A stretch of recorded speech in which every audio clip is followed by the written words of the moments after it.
Anne Cabot, la gynécologue qui a fait éclater le scandale du Distilbène en 1983, est décédée ce dimanche à Paris à l'âge de 81 ans.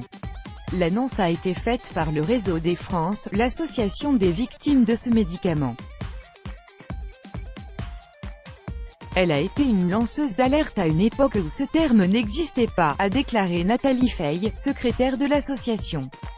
Sans ses travaux, l'affaire du Distilbène n'aurait jamais éclaté. Cancer, infertilité, fausse couche. Le Distilbène est le nom commercial d'une hormone de synthèse, le diéthylstilbestrol, ou D.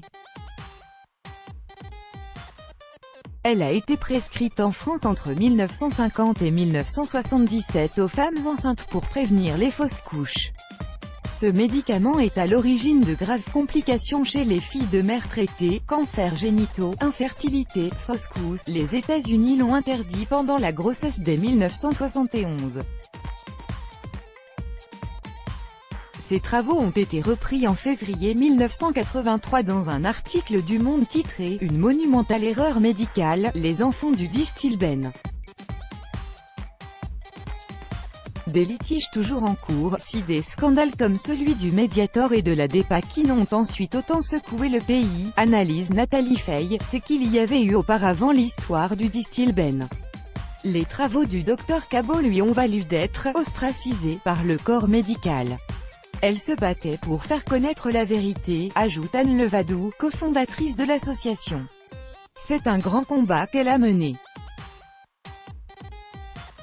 @AssoRéseau est en deuil. Dimanche 1er juillet 2018 est décédé le Dr Anne Cabot, gynécologue et lanceuse d'alerte du Distilbène en France en 1983.